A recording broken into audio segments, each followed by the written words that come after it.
Welcome to Influential Entrepreneurs, bringing you interviews with elite business leaders and experts, sharing tips and strategies for elevating your business to the next level. Here's your host, Mike Saunders.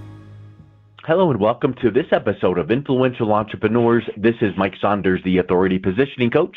Today we have with us Isaac Ho, who's a Master Sales and Mindset Coach. Isaac, welcome to the program. Thanks for having me on, Mike. Looking forward to it.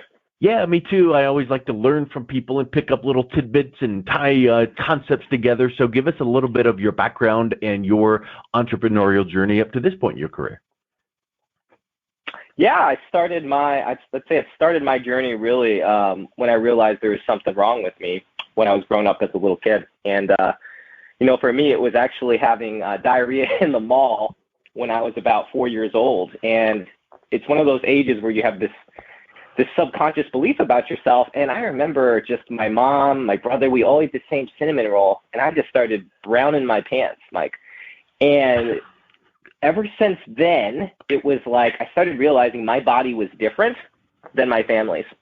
Something was going on with me. My brother, who's about 13 months older than me, he actually ate way more than me. And it's like I was about 155 pounds in the third grade, Mike, but when I was 8 years old.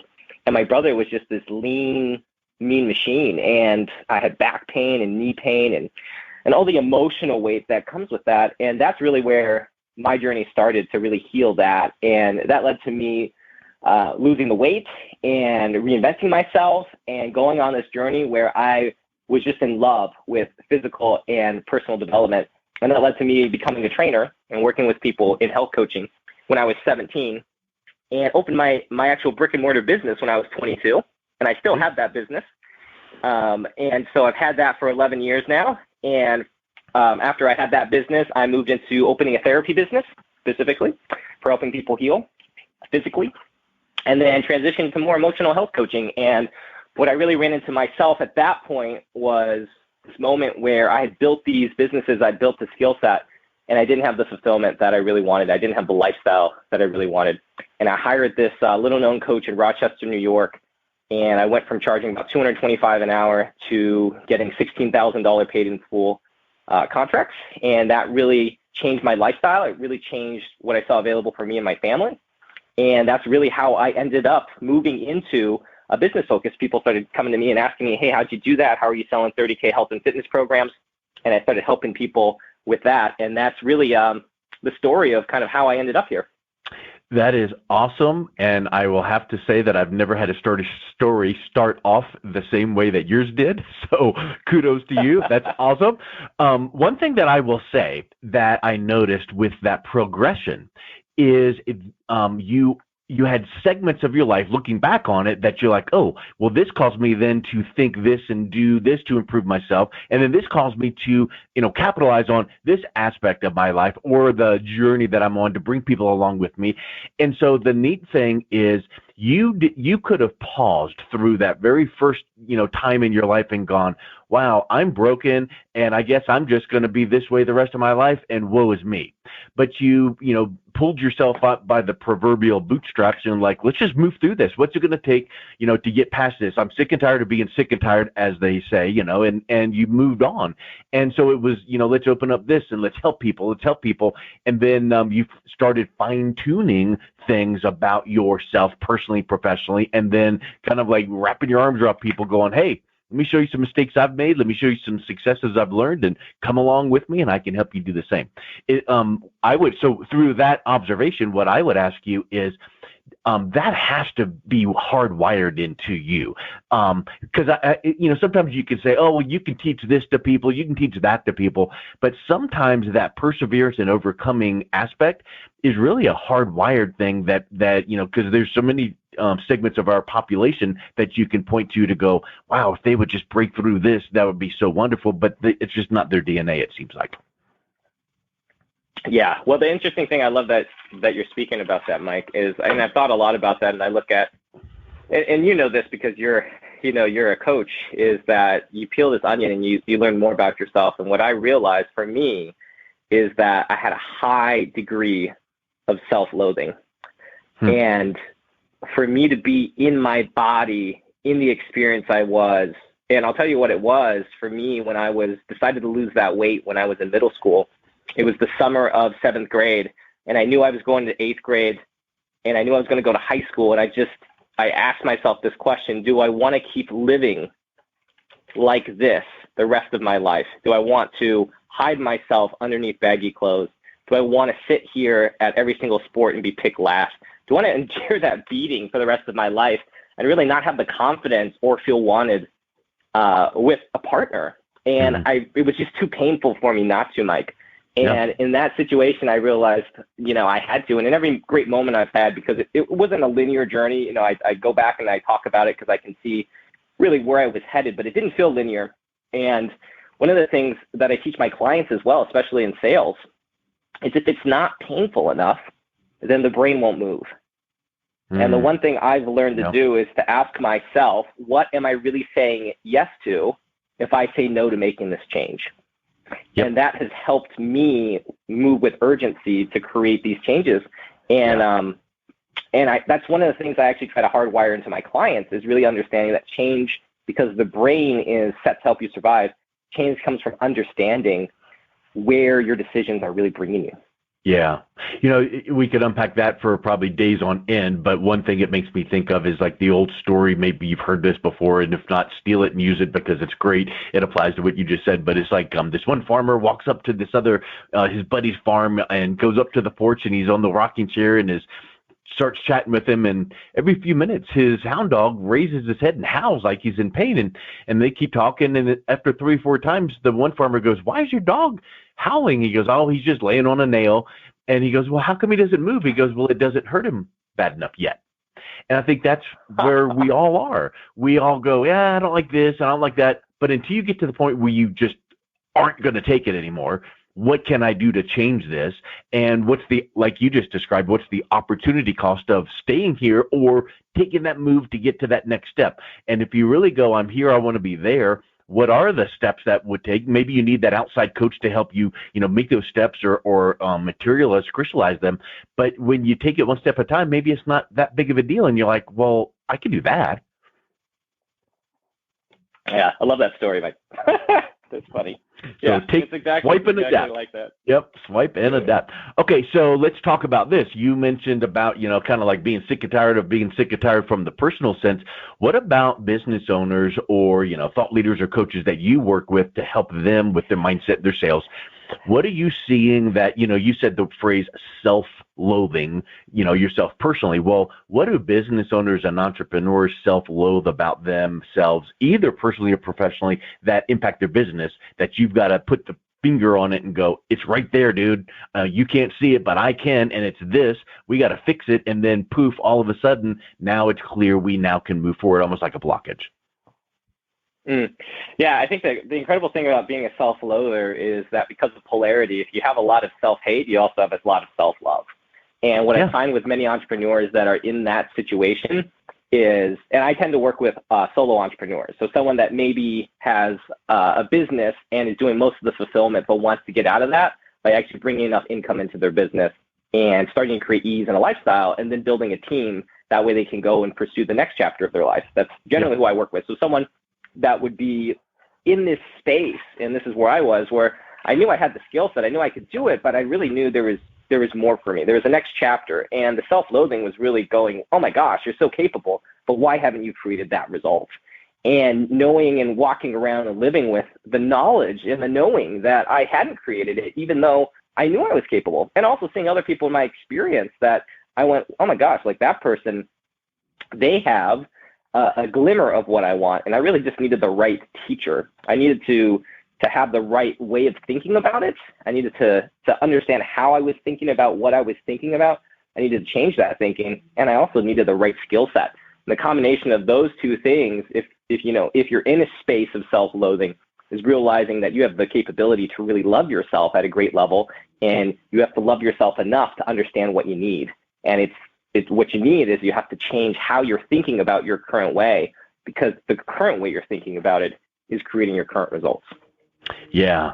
I mean, And sometimes you're so close, you can't see the forest for the trees because you're so close. So, if you were to ask one of your clients that you're getting results for, the day one, hey, tell me what you're struggling with.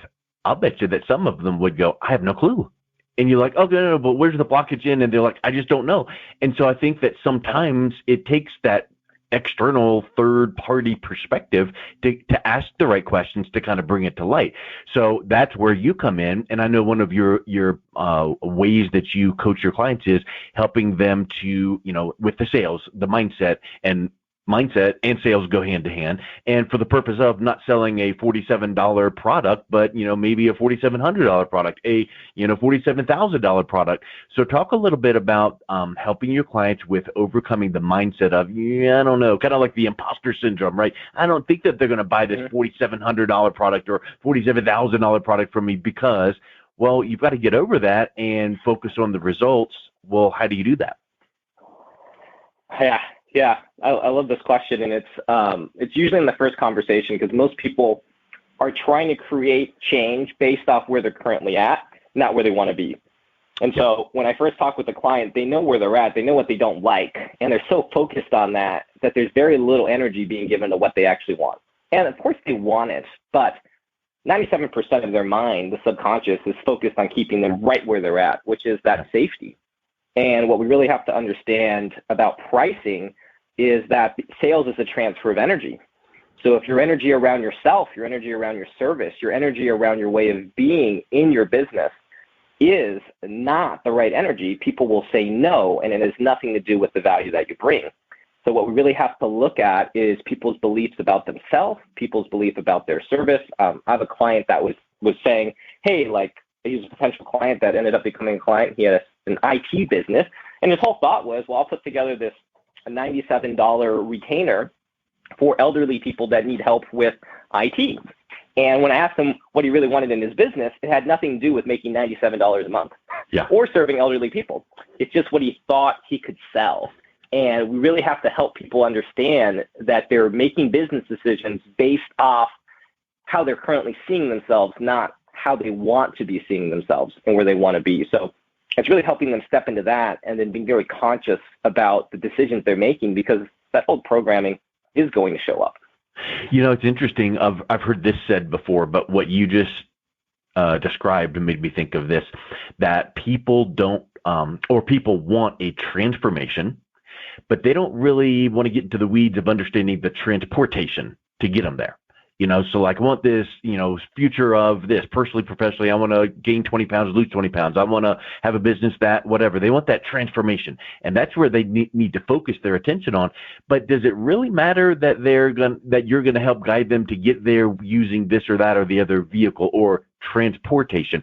Don't get bogged down in the details. Just kind of focus on that, begin with the end in mind kind of a concept. So, I think that that's what you're saying is when you're helping people understand their mindset, it really is focusing on that transformation they want. And then once they get that locked in, now we can talk about some of the details and go, well, to get there, we need to make sure to do X, Y, and Z. Yeah, that's exactly it, Mike. Because, as you're saying this, the thing that I'm really present to that I do in every potential conversation with a client is I help them identify the way of thinking they have about their life and their business that's actually creating them being stuck. So at the end of that conversation, they can make a decision to change that, or they can decide to keep on living in that, but at least they know why they're stuck. And so that's really, we know maybe what we desire, but understanding the shift that needs to be made so they're clear on what needs to change, that's the thing that I find really helps people move. And some people may move, some people may not move, but if you do that in your sales conversations, what happens is everyone is served. 100% agree with that 1,000%. And so let's now kind of shift into what I'll call my final, section of questions, because this is really leading me down the path of what you work with your clients on. And when we think about mindset and how that relates to sales, I think that it seems pie in the sky to say, oh, hey, you need to sell this product or program or service or package that is, higher priced. And how do you coach your clients to take someone, one of their prospects, from an initial conversation to a closed deal in one or two, or, maybe even that one single conversation. Cause I think that it gets down to the point of, oh, that sounds good, let me think about it. And then they just never get back. So, you got to build that momentum, but there's a way to do it. There's a mindset that you need to do. What are some of the tips in that respect? Yeah. And what it really is when someone has to go think about it, you need them to understand how they're thinking about what they're thinking about. So if they're thinking about it from a place of where they're currently at, they'll never go away, think about it, come back and have it figured out. Yeah. The way they're thinking about it is the actual problem. And if they don't have awareness around how they're thinking about it, they're going to go think about it with the same thinking that has them stuck. Yeah. So if you don't, in that one call, help them see how they're thinking about it, they are going to go ghost because they are actually still thinking about it with the same thinking that has them stuck. So of course they're going to stay stuck. Yeah. Oh, that's a really good point. It's kind of like you can't get there from here. Well, you can, because you're thinking about it the wrong way with the wrong tools. But now if you think about it like this and use this method or tool or approach, now all of a sudden, okay, cool. That makes total sense. So it kind of gets down to what we've been talking about here. You've got to clarify the issue, the problem. You got to clarify where you want to go and assess the gap, assess, what's it going to take to get there. And then at that point, cool.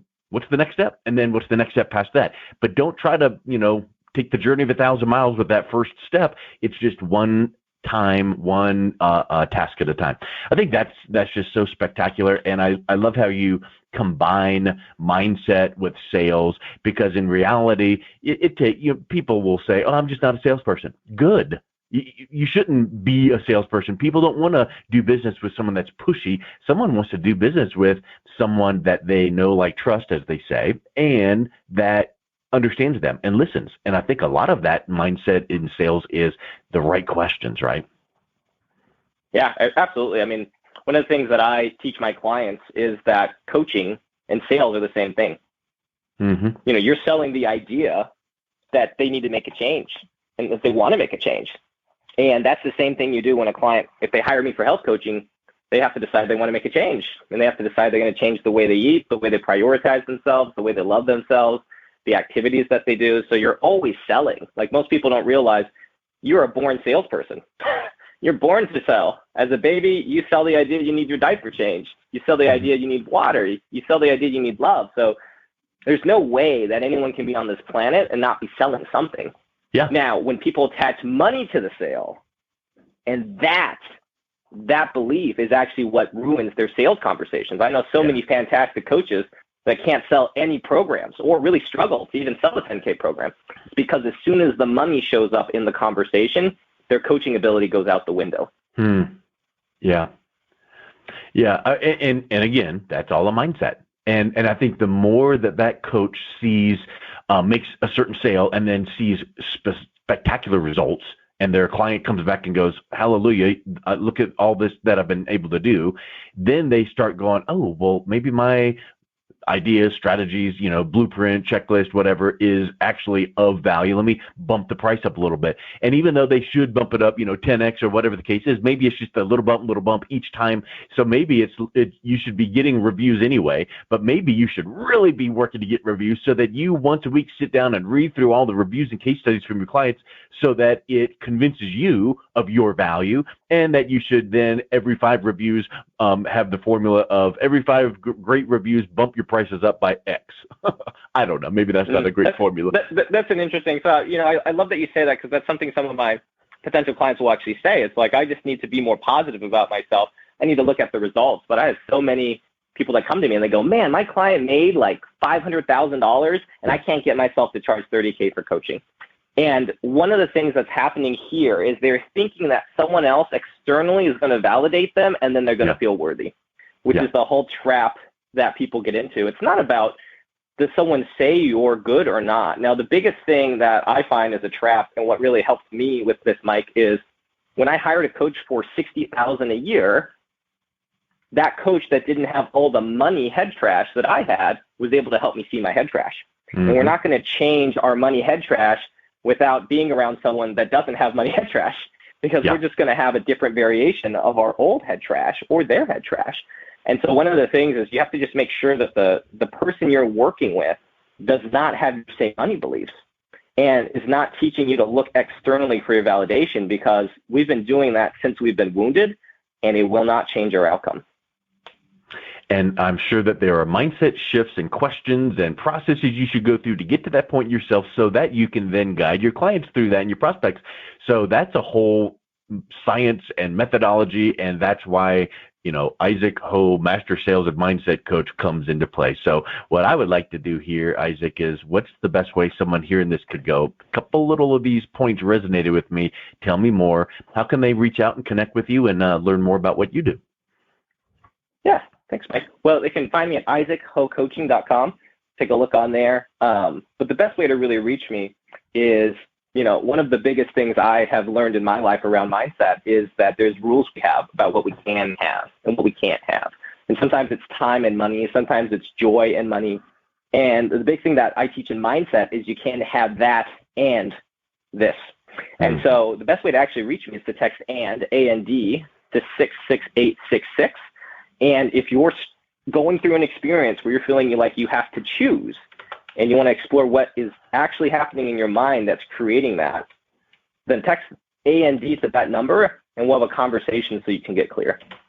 Excellent. Well, Isaac, thank you so much for coming on today. It was a real pleasure talking with you. Yeah, my pleasure, Mike. Thanks so much for having me. You're welcome. You've been listening to Influential Entrepreneurs with Mike Saunders. To learn more about the resources mentioned on today's show or listen to past episodes, visit www.influentialentrepreneursradio.com.